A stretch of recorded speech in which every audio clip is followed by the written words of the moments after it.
वागर्थाविव सम्पृक्तौ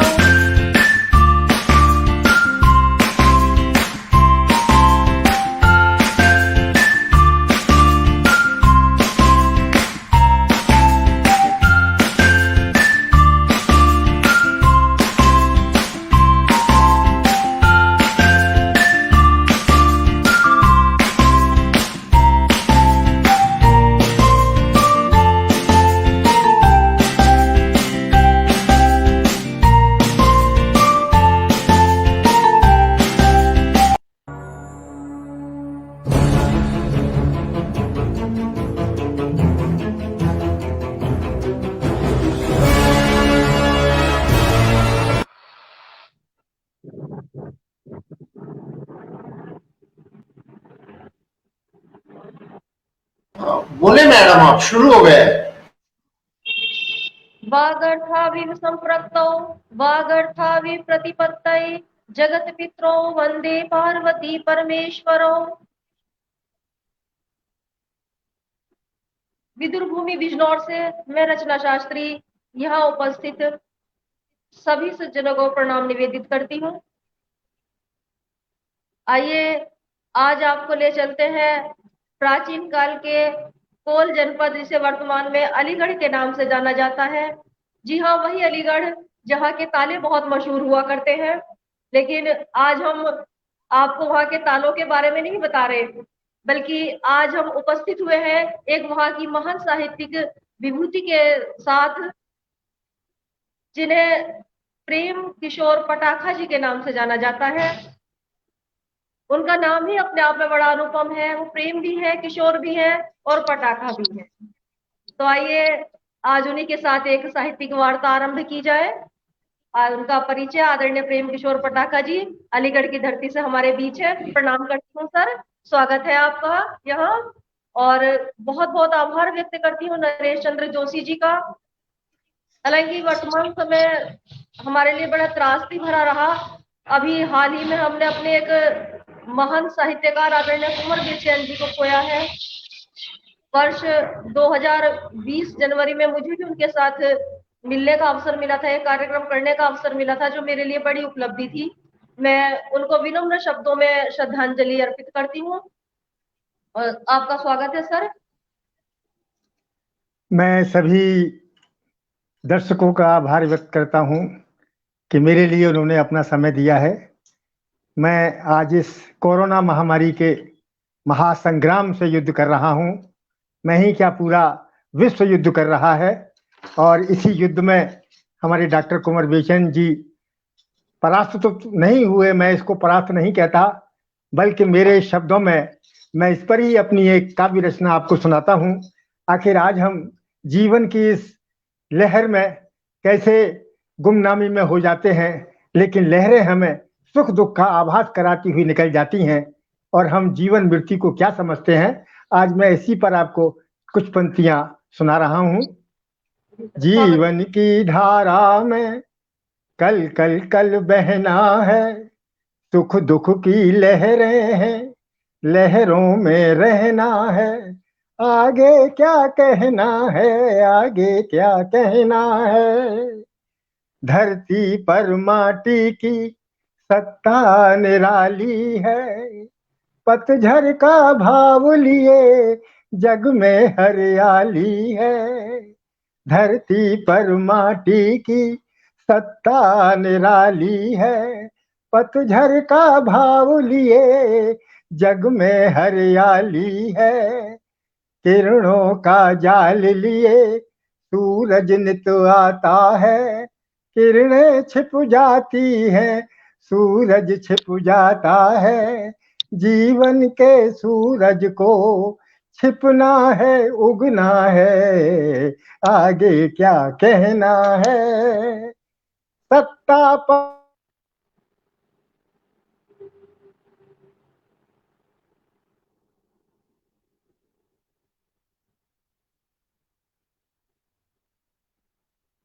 कवि गिरीश विरोधी जी हमारे बीच हैं। मैं स्वागत करती हूँ सर आपका। शायद कहीं थोड़ी तकनीकी प्रॉब्लम है, जिसकी वजह से हम पटाखा जी को नहीं सुन पा रहे हैं। आशा है शीघ्र ही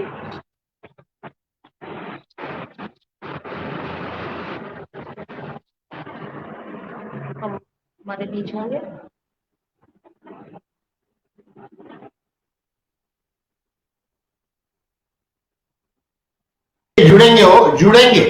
जुड़ेंगे वो दोबारा जुड़ेंगे मैं। सत्ता परमेश्वर की सत्य के अधीन है, शाश्वत शुभ धर्म कर्म धारणा प्रवीण है, सृष्टि चक्र अनवरत है, पल पल नवीन है, अजर अमर आत्मा है, सत्य में विलीन है। माया का मोह दंश सपनों का गहना है, जीवन की धारा में कल कल कल बहना है, सुख दुख की लहरें हैं, लहरों में रहना है। धारा का अंत कहाँ, सागर से मिलना है। बेचैन जी सागर से मिल गए हैं।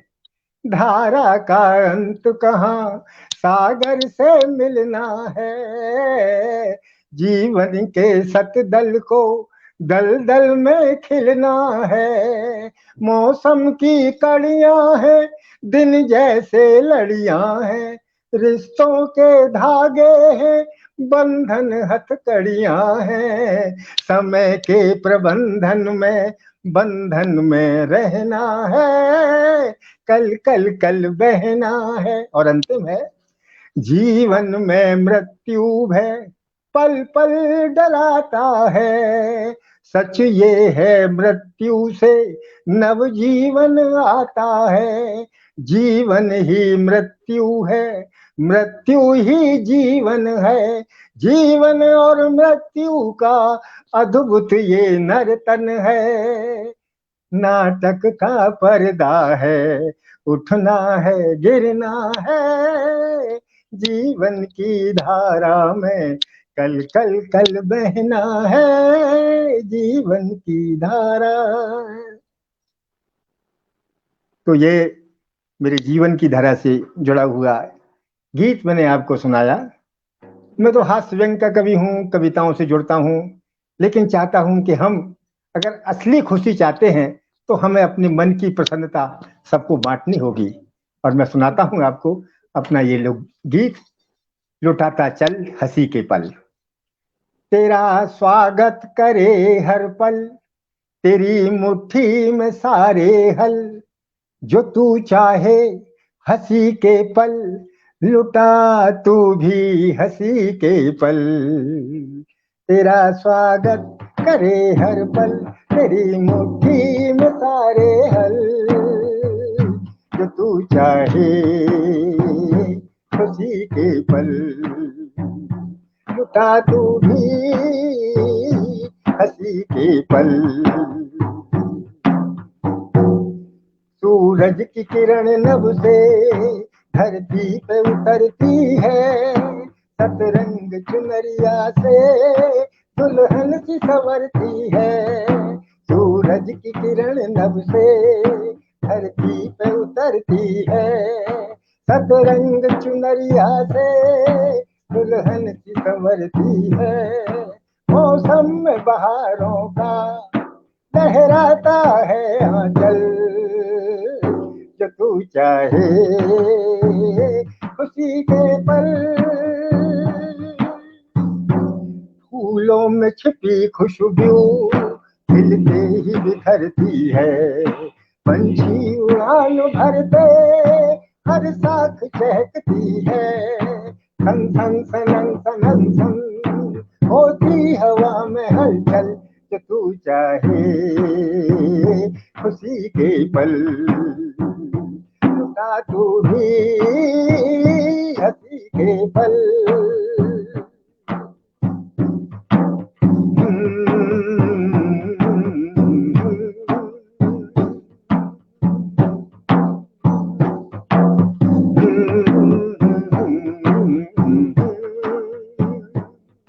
नदिया की धारा भी गाती है यही कल कल जो तू चाहे, हंसी के पल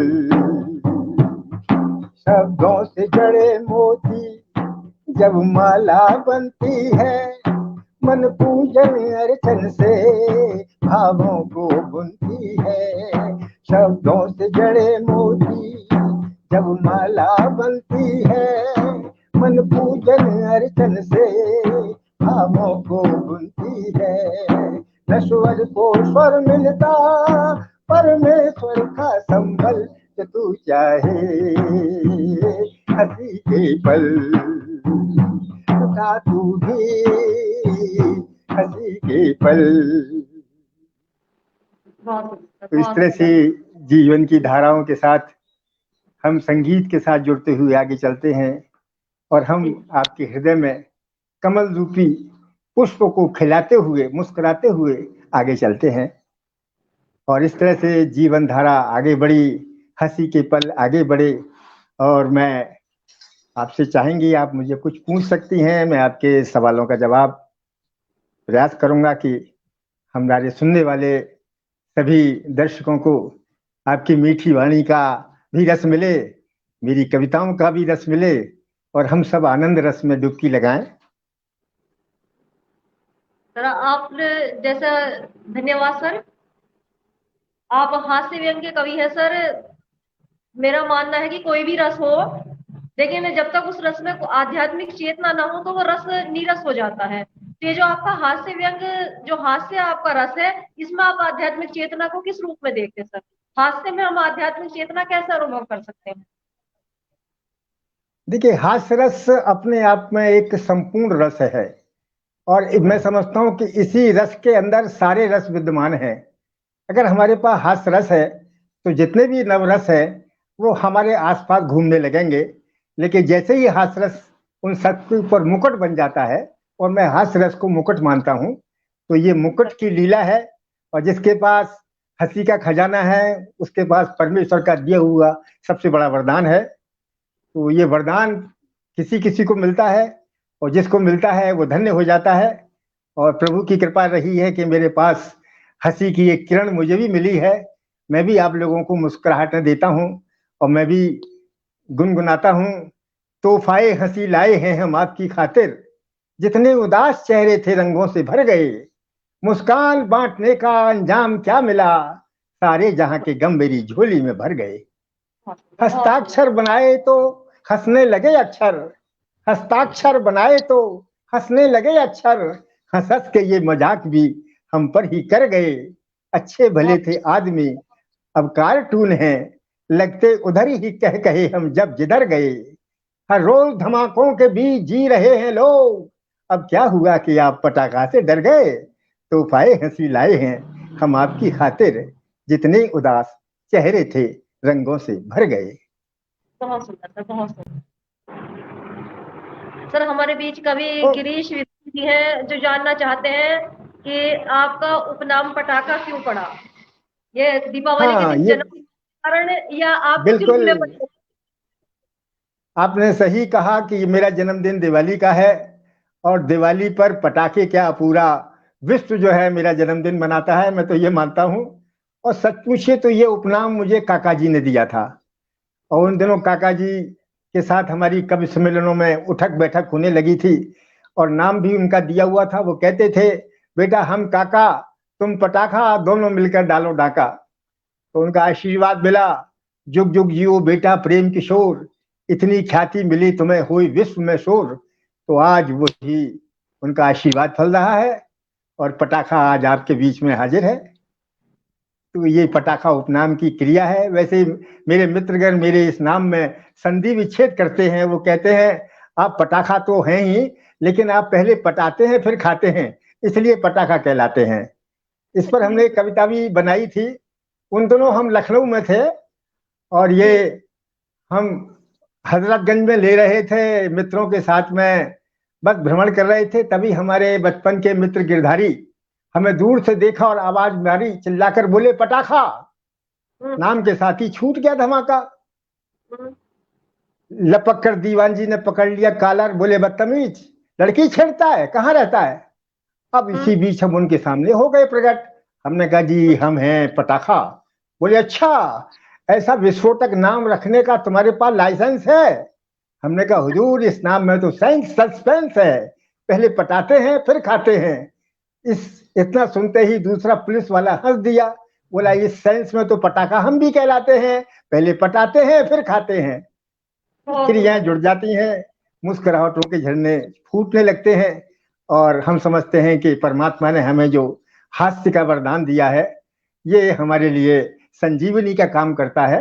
यही हमारे लिए आपको मैं दे रहा हूं, इसी संजीवनी का आप पूरा आनंद लें, आप हास्य में हो जाएं, हास्य रस में डुबकियां लगाएं, और मैं क्या कह सकता हूं। तब महेश अस्थाना जी हमारे बीच है, मैं हृदय से उनका स्वागत करती हूँ। प्रवीणा शर्मा जी हमारे बीच है, मैं आपका भी अभिनंदन करती हूँ। जो भी कवि मित्र यहाँ हमसे जुड़े हुए हैं, मैं सभी का हृदय से अभिनंदन करती हूँ, आभार व्यक्त करती हूँ। मैं अस्थाना महेश प्रकाश जी, आपको भी बहुत बहुत नमस्कार। सर आपने एक दोहे में लिखा है कि कहे पटाखा अब सुनो, कहे पटाखा अब सुनो भक्ति बान रस व्यंग, जीवन की सरगम बजे, जीवन की सरगम बजे, जागे नई उमंग। तो जी बिल्कुल कहा है। ना और जीवन आपके की उमंग। आपकी जो कविताएं जी हैं उसमें विभिन्न प्रकार के रंग हमें देखने के लिए मिलते हैं, हास्य भी है, भक्ति भी है, लेकिन आपने जो बाल साहित्य पर महत्वपूर्ण कार्य किया है मैं उसके बारे में जानना चाहती हूँ। देखिए इन दिनों तो हम पर हमारा राम जो की धुन में राम कथा सुना रहे हैं, जी सर। लेकिन जब आपने हास्य व्यंग्य की बात कही है तो मुझे उन दिनों की बातें याद आ रही हैं जब हम मंचों पर हुआ करते थे और जनता के बीच में अपनी प्रस्तुति इस अंदाज में देते थे।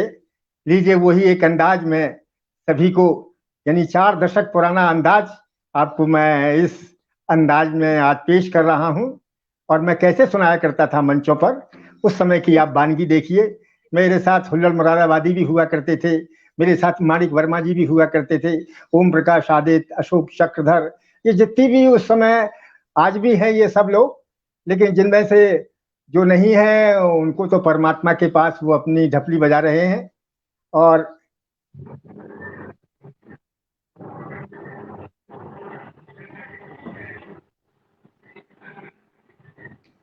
जी, तो मैं सुनाता हूँ दिनों की कुछ 2-4 फुलझड़ियां जो आपका मनोरंजन करेंगी। ऐसा कवि बताएं। गणों श्रोता जनों को बोर न कर दो, तब तक माइक न छोड़ो रे।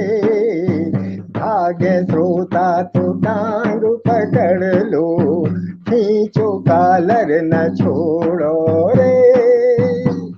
ब्रह्मांड लोक में अनेक सितारम, लेकिन उनमें कभी नहीं कम। पृथ्वी पर कवियों की रेलम, एक बुलाओ छह का संगम। जय गोविंदम जय गोपालम, जय गोविंदम जय गोपालम। एक कवि ने गीत सुनाया गणपति बप्पा मोरिया, दूजे कवि ने कहा कि भैया हंगामा क्या हो रिया। कहा तीसरे कवि ने भैया बांध बिस्तरा बोलिया। सारे श्रोता मिल चिल्लाए कवि सम्मेलन हो लिया। कवि गणों श्रोता जानो, ऐसे गुनगुनाते थे, ऐसे ही गाते थे। अब तो मैंने ढपली हाथ में ले ली है, लेकिन तब ढपली नहीं हुआ करती थी, तब यूं ही सर आप हमारी काव्य रचनाएं चलती थी।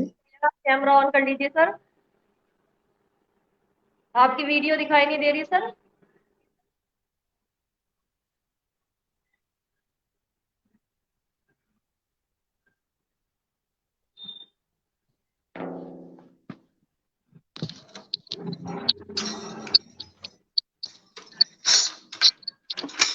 कन्हैया लाल कैमरा ऑन करिए।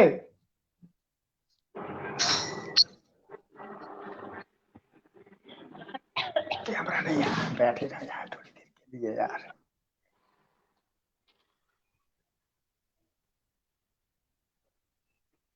आदरणीय महेश प्रकाश अस्थाना जी का स्वागत है, प्रमिला शर्मा जी का स्वागत है। लीजिए हाँ मैं, सर।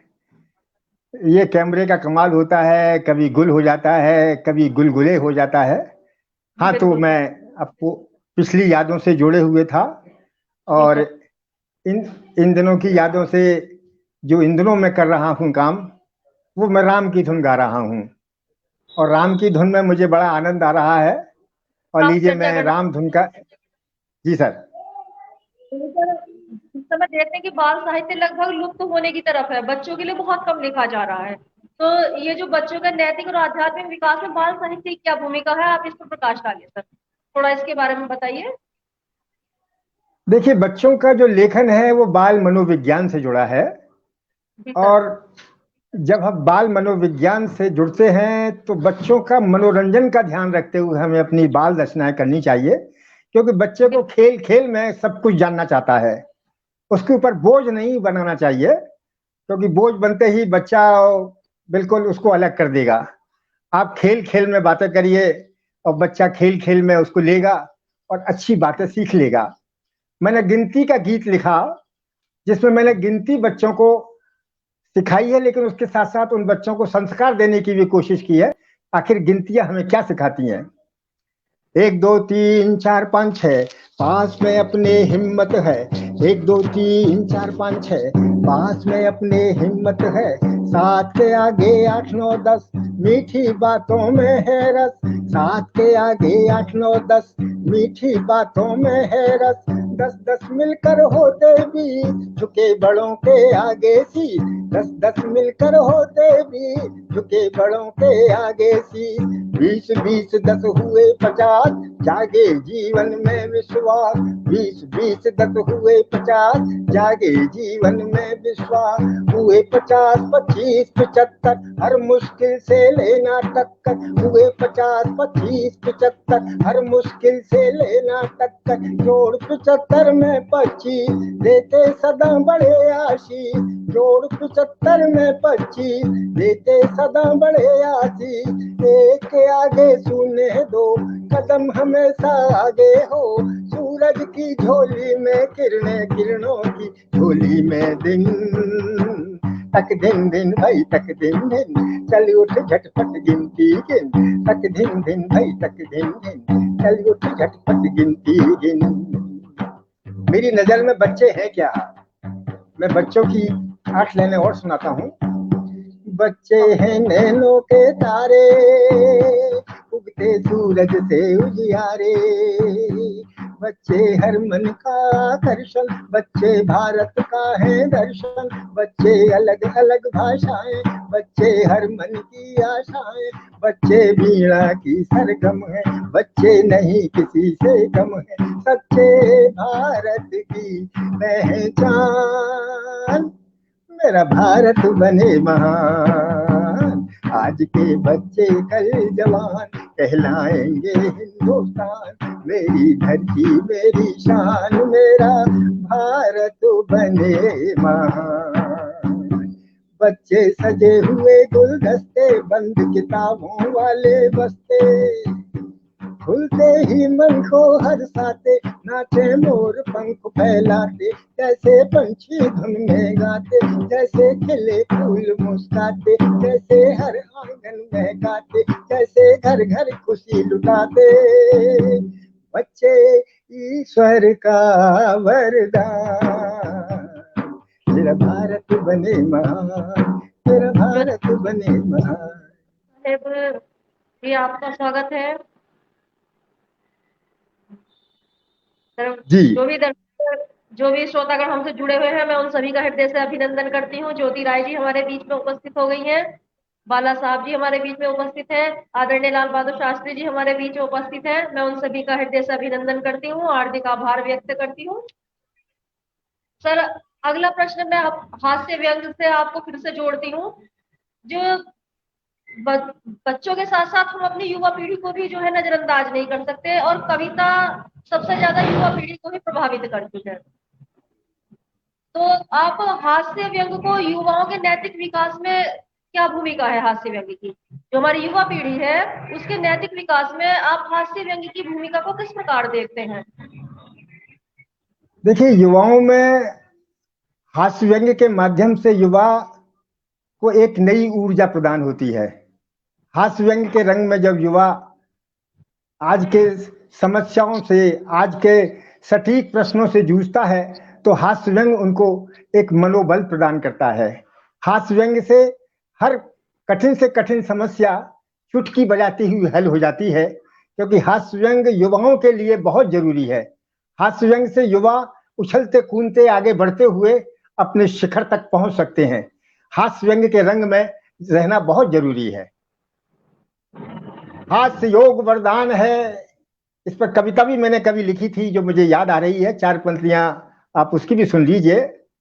जी सर, सुनाइए। हास्य योग, हाँ जी, मतलब हास्य से, और हम जब हास्य होता है तो हमारी तालियां बजती हैं, और जब तालियां बजती हैं तो जोश आ जाता है, जब जोश आ जाता है तो हमारी जितनी भी ऊर्जा है वो सब काम करने लगती है। तो हास्य में तालियों का योगदान है। जब हास्य मुस्कुराहट आपके चेहरे पर होगी तो तालियां आपकी बजने लगेंगी। हास्य व्यंग के साथ में ताली का भी योग, मौका मिले बनाइए बजाइए, क्यों बैठे खामोश। तो तालियों में जो जोश आता है उससे जरूर बजानी चाहिए। और मैं यही कह सकता हूं कि युवाओं के लिए हास्य व्यंग एक रंग है और बड़ा जरूरी है।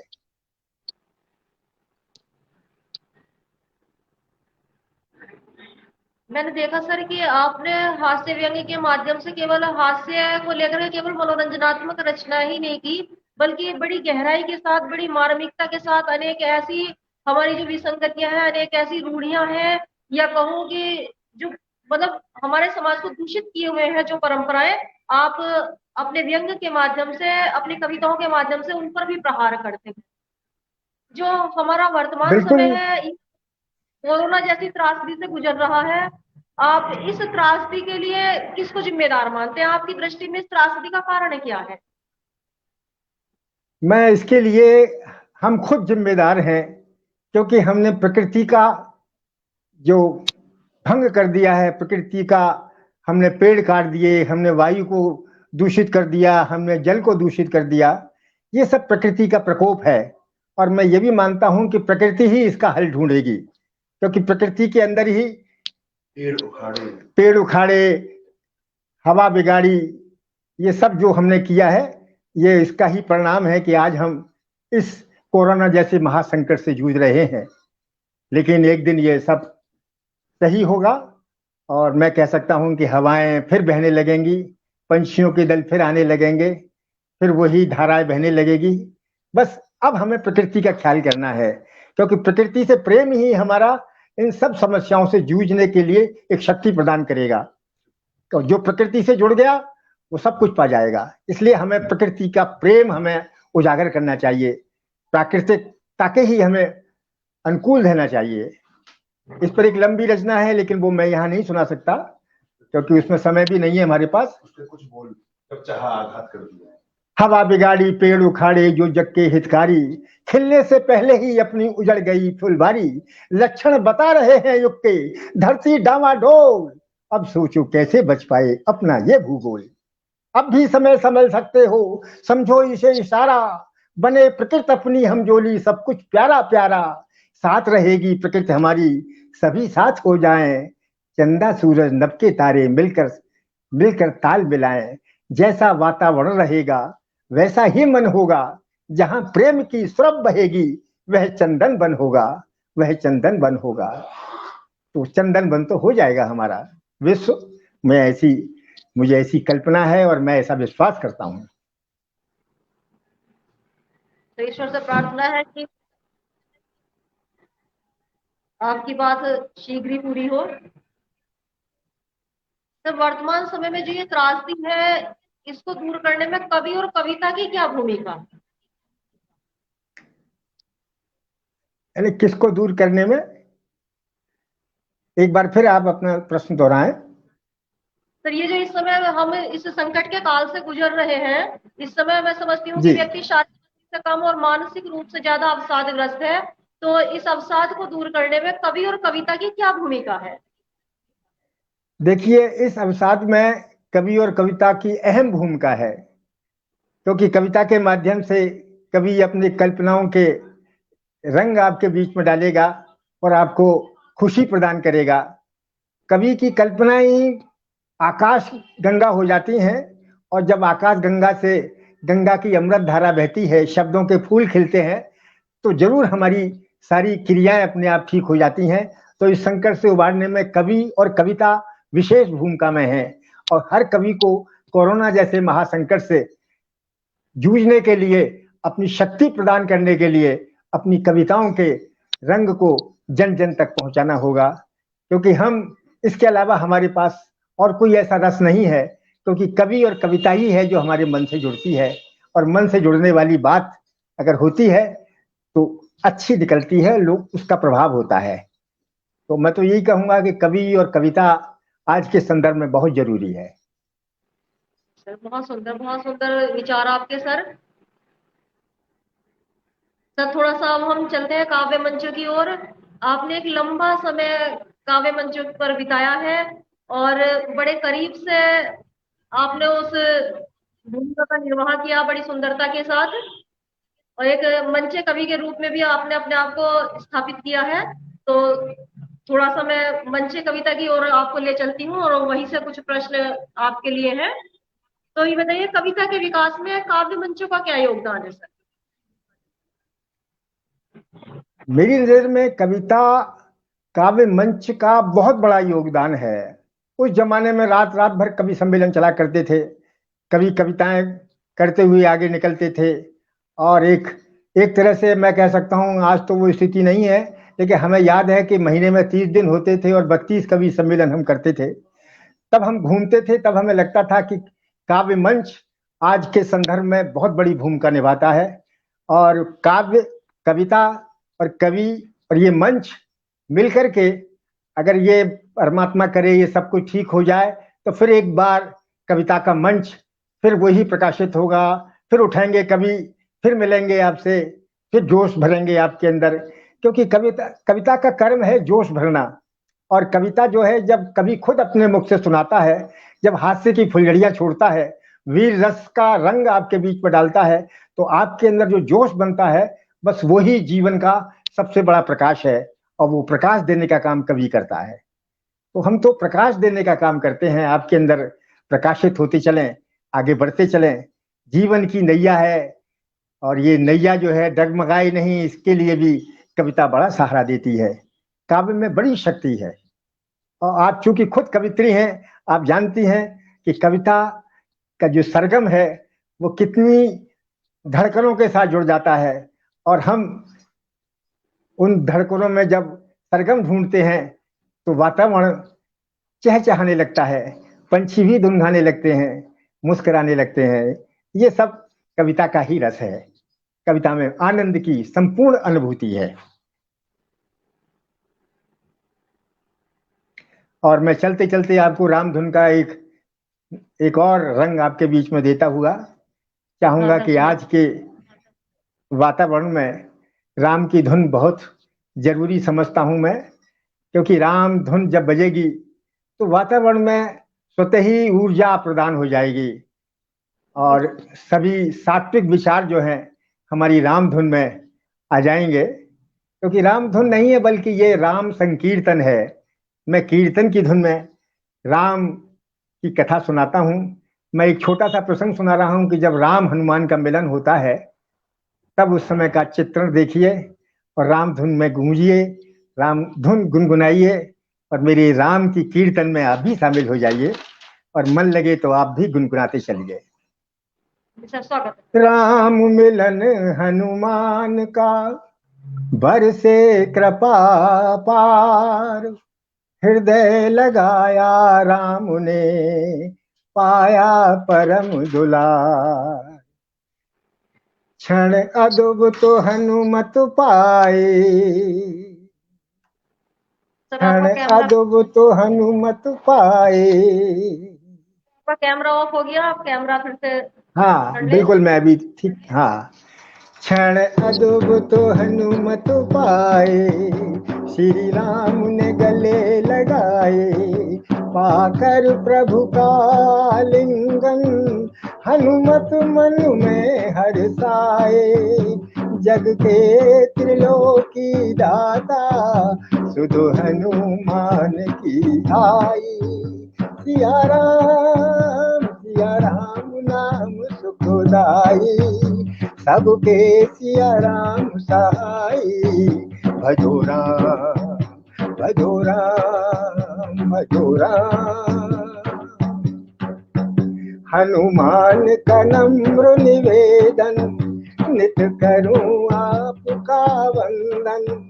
मेरे रोम रोम के स्वामी, रघुकुल भूषण रघुनंदन।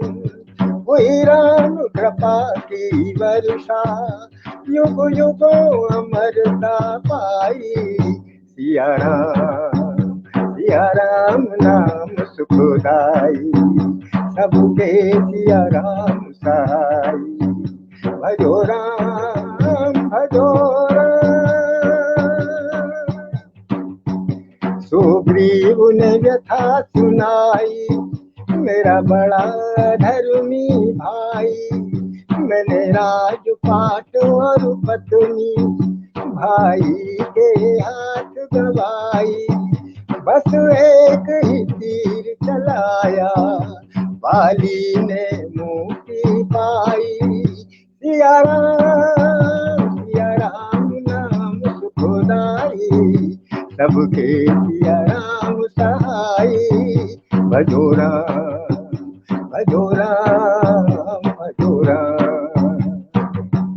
आगे की कथा सुनाए, सीता का पता लगाए। है कौन यहाँ बलशाली, लंका की ओर पठाए। जब नजर गई हनुमत पर, सबने आवाज लगाई। सिया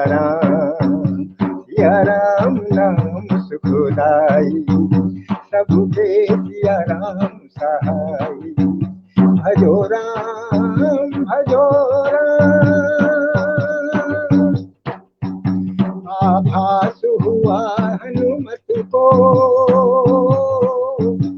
विश्वास हुआ हनुमत को।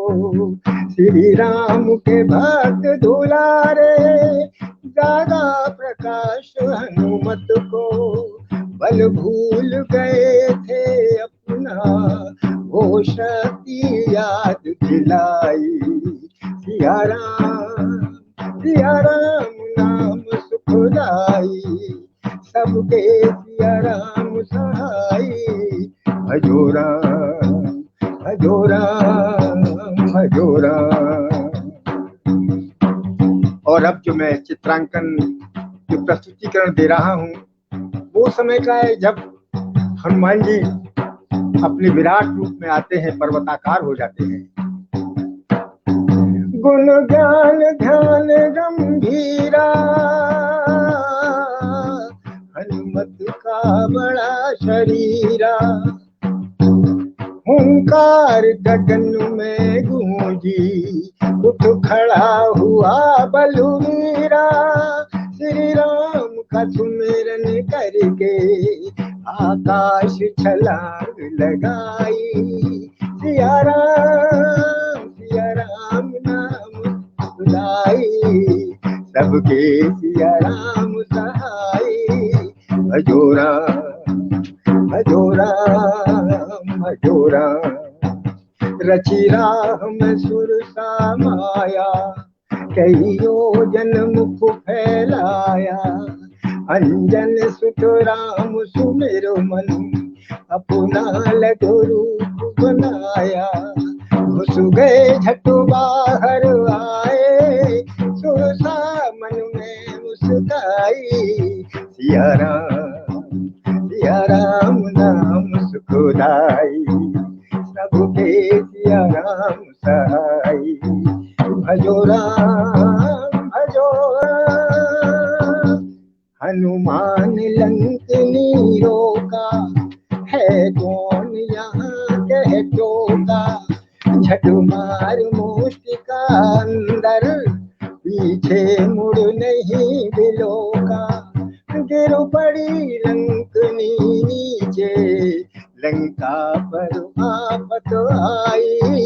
सिया राम नाम सुखदाई, सबके सिया राम सहाई। भजो राम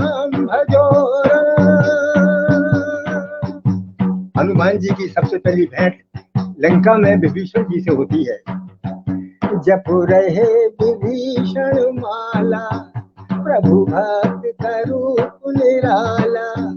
श्री पवन पुत्र ने देखा, मन में श्री राम उजाला। मन के मजीरे बोले, श्री राम नाम धुन आई।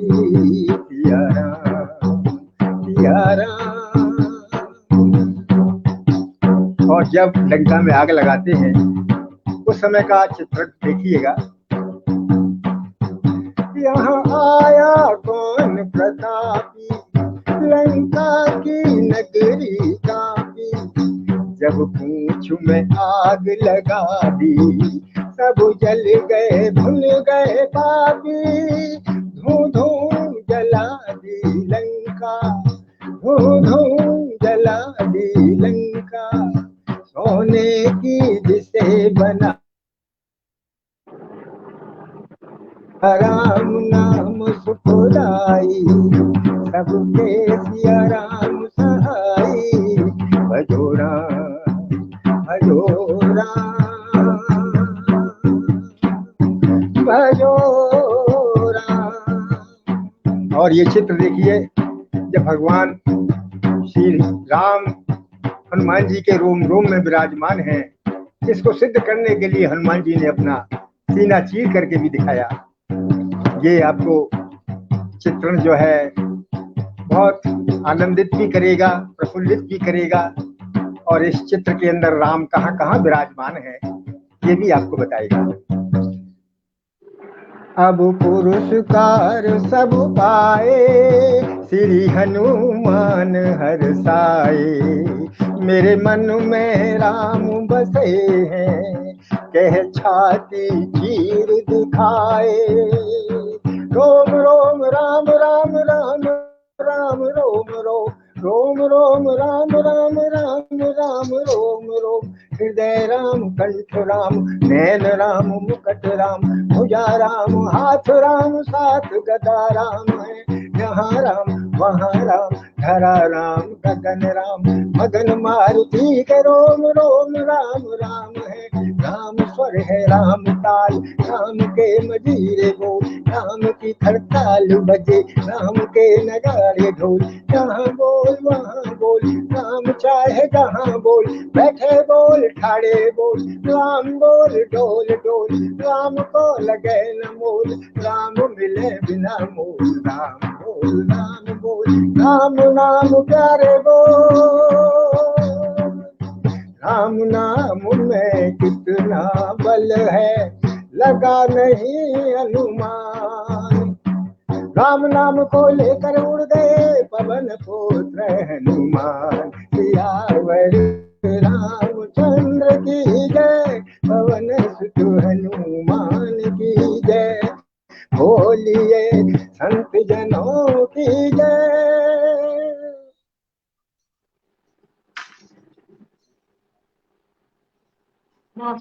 तो इस तरह से राम की धुन में हम गुनगुनाते हैं। पूरी राम की कथा है, 1 घंटे की सुनाते हैं। आज तो हमने आपको एक छोटा सा प्रसंग सुनाया है, कभी मौका लगेगा तो पूरी राम कथा सुनाएंगे। और चलते चलते आपके साथ थोड़ा सा समय है, चलते चलते 1-2 प्रश्न और है जो आपसे करने की इच्छा है जी। सर। ये बताइए कि इस समय जो काव्य मंचों की जो भूमिका है, आप उससे संतुष्ट है या उसमें किसी सुधार की आवश्यकता है? जो काव्य मंच है आधुनिक युग में जी, तो इसमें जो आधुनिक युग में काव्य मंचों की भूमिका है, क्या आप इससे संतुष्ट है या इसमें किसी प्रकार के सुधार की आवश्यकता आप बिल्कुल संतुष्ट नहीं है। मैं तो ऐसा महसूस करता हूं कि वो जो काव्य मंच की गरिमा थी, ना तो वो रही है, ना ही मंचों पर अब उस तरह की प्रस्तुति हो रही है। मुझे लगता है कि ये सब हमारे टीवी चैनल की कृपाएं हैं कि आज कविता भी गुम हो गई है, काव्य मंच की परंपरा भी गुम हो गई है। और मैं इस आज की परंपरा से बिल्कुल भी संतुष्ट नहीं हूं। इसमें जरूर बदलाव होना चाहिए, क्योंकि वो रस ही नहीं होगा तो हम काव्य मंच को कैसे काव्य मंच बनाएंगे। हम रस विहीन हो गए हैं, कविता निकल गई है मंचों से। कृपया कविता को मंचों से जोड़ने के लिए फिर हमें यज्ञ करना पड़ेगा, क्योंकि ये कविता नहीं है कि यज्ञ है। काव्य मंच पर कविता सुनाना काव्य यज्ञ है, और ये यज्ञ से हम दूर हो गए हैं। तो मेरी संतुष्टि बिल्कुल नहीं है इसके लिए। अब जो पुरानी पीढ़ी के गिने चुने कवि और कवित्रियां हैं वो इस परंपरा का निर्वाह कर रही हैं, लेकिन आधुनिक पीढ़ी जो है उसको जुड़ना चाहिए। नई नई कवित्रियां, नए नए कवि उसी परंपरा से जुड़ते हुए निकलें जिस परंपरा से हम पिछले कई दशकों से इसको खेलते हुए, खिलाते हुए, लेते हुए चले आ रहे हैं। लेकिन देखिए, परमात्मा सब अच्छा करेगा। हमारे यहाँ प्रतिभाओं की कमी नहीं है, एक से एक बढ़कर प्रतिभाएं हैं, लेकिन बस उनको मंच उस अनुकूलता के साथ नहीं है जैसा होना चाहिए।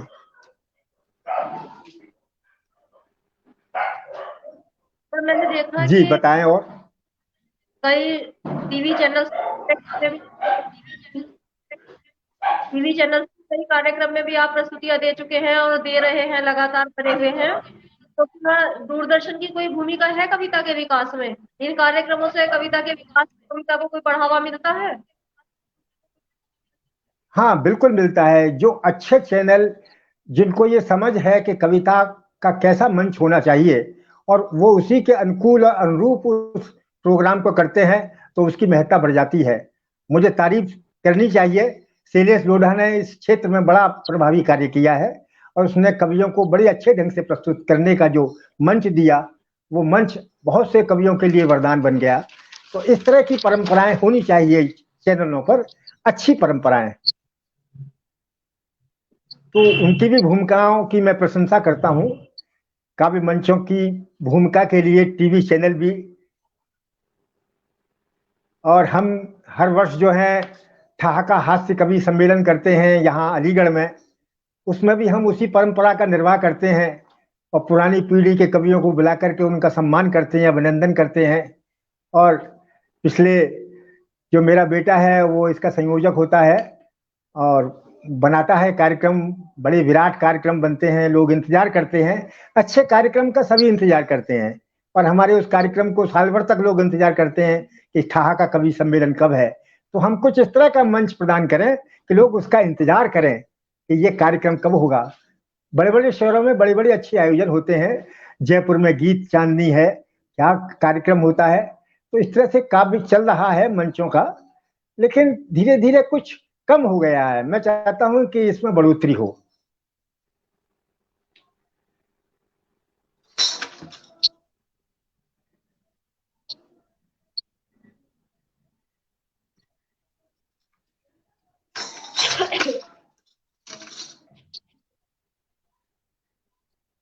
सर, आपका कैमरा फिर से ऑफ हो गया। अपना कैमरा ऑन कर लीजिए सर। जुड़ेंगे जुड़ेंगे जुड़ेंगे। अभी नहीं आया जी।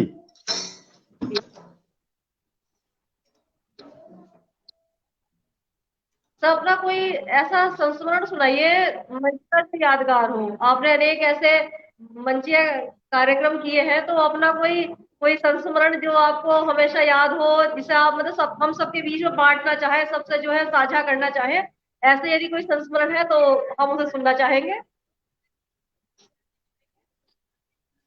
कोई ऐसी याद? संस्मरण की तो फिर नहीं, संस्मरण तो इस समय मैं तो राम की धुन में हूँ इस समय। मैं पुराने संस्मरण में अभी मेरी मेरी यात्रा प्रारंभ नहीं हो रही है। अभी राम की धुन में ही मुझे गुंजायमान रहने दीजिए, चलिए सर। क्योंकि वो फिर हास्य से जुड़े हुए संस्मरण हैं। वो फिर वो थोड़ा सा अलग हट जाता है। और जी आपने जी। बहुत अच्छे ढंग से जो है मुझे प्रस्तुत किया है, मैं विशेष रूप से आपका आभार व्यक्त करता हूँ। और आप तो मंच की बहुत सुलझी हुई कवित्री हैं। आपने तो बहुत बढ़िया मंचों पर अपनी प्रस्तुति का अंदाज दिया है। लोग यहाँ भी, अलीगढ़ में भी आप आई हैं और लोग आपको याद करते हैं कि रचना शास्त्री जी तो बहुत बढ़िया पढ़ती हैं। तो बेटी, इसी तरह से मेरा आशीर्वाद है, खूब अच्छा लिखो, खूब अच्छा पढ़ो, आगे बढ़ो। बहुत बहुत और आभार चलते सर इस चलते मैं एक कविता मुझे याद आ रही है कि हाँ सर, स्वागत है सर। पेड़ ने मुझसे कहा, मैं खड़े खड़े ही अपनी जीवन यात्रा पूरी करता हूँ। जितना बढ़ता हूँ जमीन को और मजबूती से जकड़ता हूँ, मौसम से जूझता हूँ, बनता हूँ, टूटता हूँ, यहाँ तक कि मेरे जीवन के साथ जुड़े फल फूल पत्ते तक मेरा छोड़ जाते हैं साथ।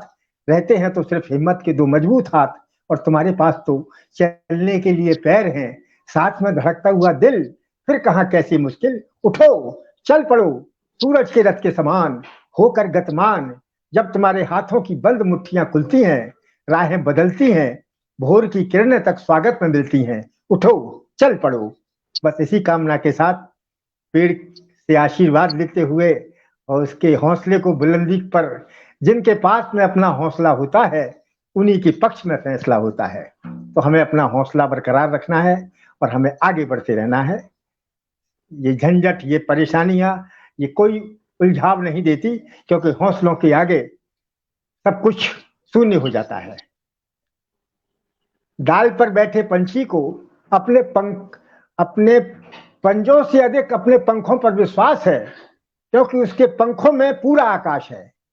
तो हमारे हृदय में पूरा आकाश है, हमें उड़ान भरनी चाहिए, नित नई उड़ानें।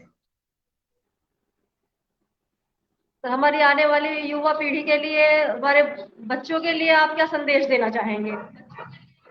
इस मंच के माध्यम से आप उनके लिए क्या संदेश देखिए देना चाहेंगे?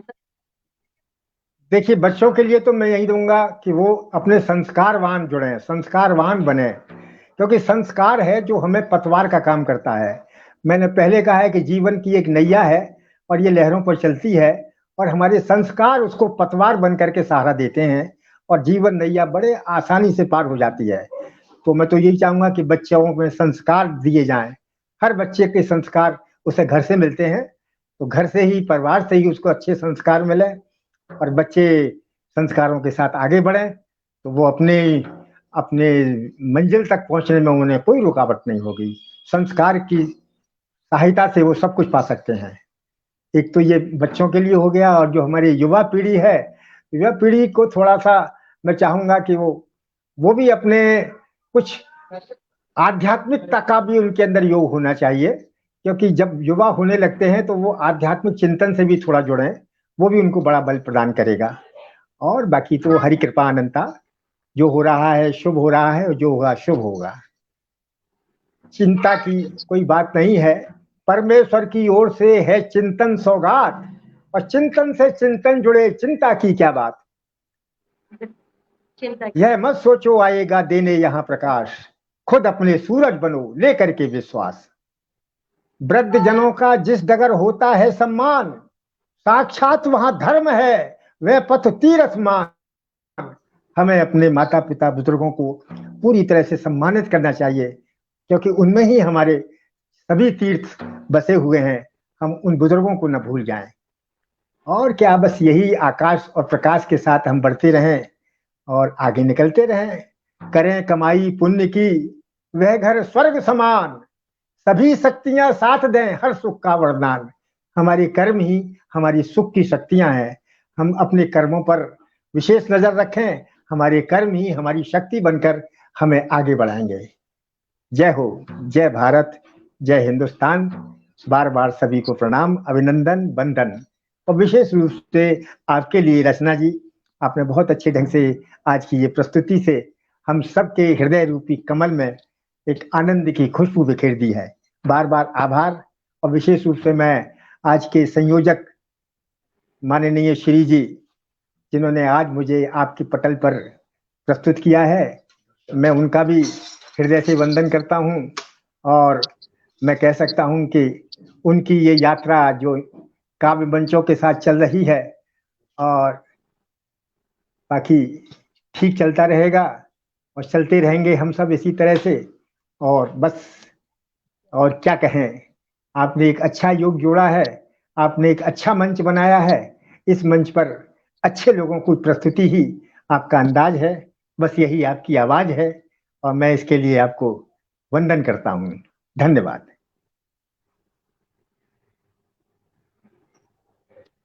आपका बहुत बहुत आभार सर, आपने हमें इतना समय दिया और बड़े धैर्यपूर्वक आपने मेरे सभी प्रश्नों के उत्तर दिए।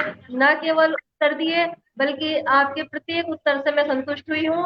हमारे जो दर्शक हैं वो संतुष्ट हुए होंगे और कहीं ना कहीं आपकी बातों से जो है हमारी आने वाली पीढ़ी को, हमारी युवा पीढ़ी को, हमारी कवियों की जो पीढ़ी है उसको कहीं ना कहीं से प्रेरणा मिलेगी। आपकी प्रेरणाएं, आपका सुभाषिस निरंतर हम सभी पर बना रहे, ऐसी मैं प्रभु से कामना करती हूँ। ये वर्तमान दौर है त्रासदी का, ये गुजर जाएगा, तब पुनः हम लोग एक मंच पर एकत्रित होंगे, फिर कभी ऐसे मिलते हैं, माँ सरस्वती की कृपा होगी, रूबरू होने का आपसे अवसर मिलेगा। तब तक आपका आशीर्वाद हम सब पर बना रहे। मैं प्रणाम करती हूँ और 4 पंक्तियां आपके सम्मान में पढ़ती हूँ सर, कि तुम्हारी जी। सांसों में घुली कचनारी गंध हूँ मैं, तुम्हारी सांसों में घुली कचनारी गंध हूँ मैं, हाँ प्रीत का एक मनोहारी छंद हूँ मैं, हाँ प्रीत का एक मनोहारी छंद हूँ मैं, कर देना कभी आकर समीक्षा मेरी भी, तुम्हारे ही नेह का अनुबंध हूँ मैं, तुम्हारे ही नेह वाह। का अनुबंध हूँ।